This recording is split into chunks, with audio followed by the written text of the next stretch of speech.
The U.S.-Mexican War was a clash between neighbors who were strangers, two republics born into separate worlds. One was a brash, rapidly expanding nation of 20 million, driven by democratic principles and transformed by new technologies. The United States was oftentimes referred to as a go-ahead nation, in quotation marks, a go-ahead people, with the locomotive almost as a symbol. This is all part of this boundlessness, all part of this idea of no limits on what people can achieve. Meanwhile, Mexico's 7.5 million people were living a very different experience, rooted in Spanish and native traditions handed down for centuries. Mexico City, capital of New Spain for 300 years and of the Aztec Empire before that, had always been the cultural and political heart of the nation. Here, a university, printing houses, hospitals, and theaters had flourished before the Pilgrims landed on the shores of Massachusetts Bay. The United States was born modern. They are already under the influence of the Industrial Revolution, of a capitalist system. When Mexico takes shape after the Spanish conquest and the blending with indigenous peoples, it inherits medieval European institutions, or almost medieval, and a deep history of native traditions. For the United States, to be modern is an act of natural evolution. For Mexico, to become modern means tearing down its institutions, destroying its social system, and changing its way of thinking. From 1810 to 1821, Mexico fought a successful but devastating war for independence from Spain. Some hoped to establish a political system inspired by the U.S. model. But the early years of the new republic were chaotic. The government was constantly undermined by generals fighting for power. In the 27 years between the revolution and the end of the war with the United States, Mexico would undergo 22 changes of administration.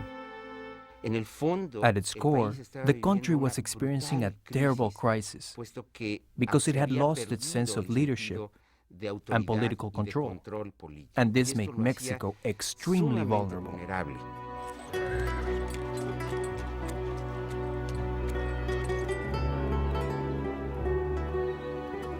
Fanny Calderón de la Barca, the Scottish wife of the Spanish minister to Mexico in the 1840s, described a country bound by the legacy of Spanish colonialism.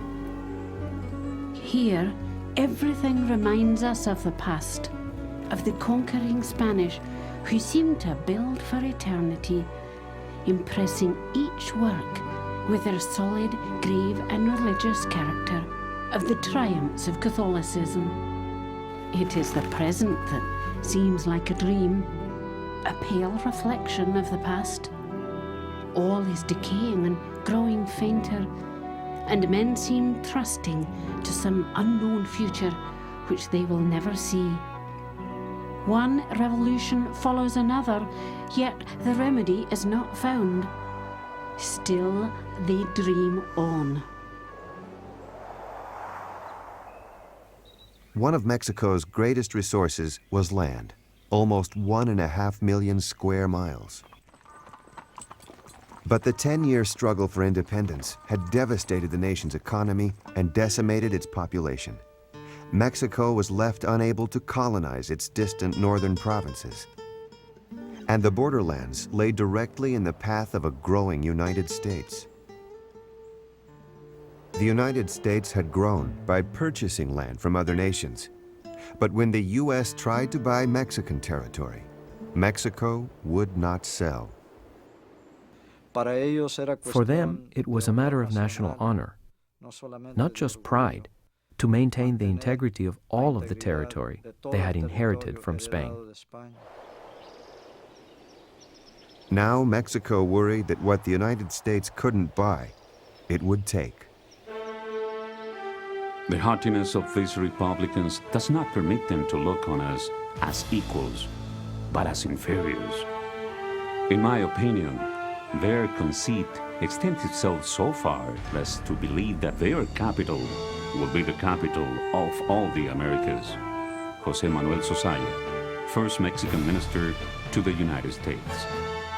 Two republics, bound by geography, yet separated by different histories and cultures. Few doubted that a showdown was approaching.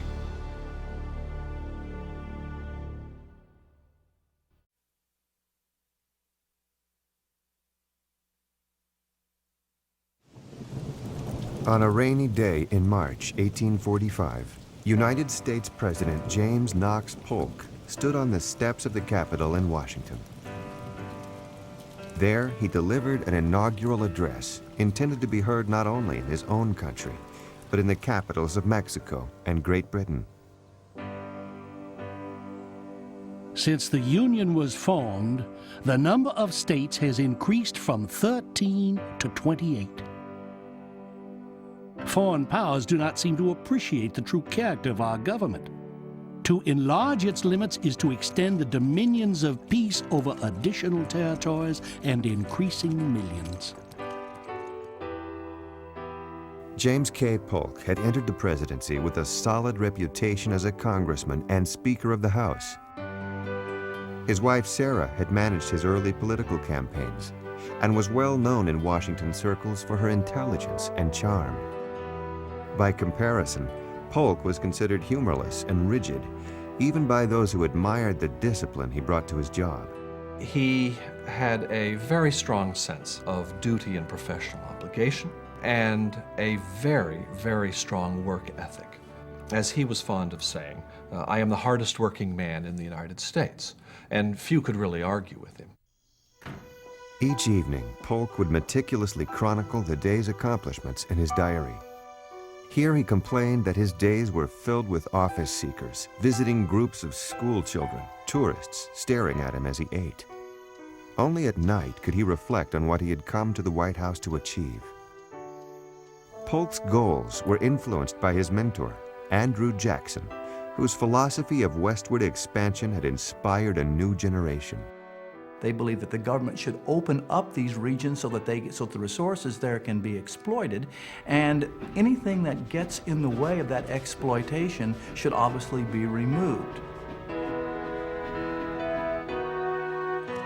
The expansionist vision would be condensed into one of the most powerful phrases in American history: manifest destiny. It was a conviction that God had intended North America to be under the control of the Americans.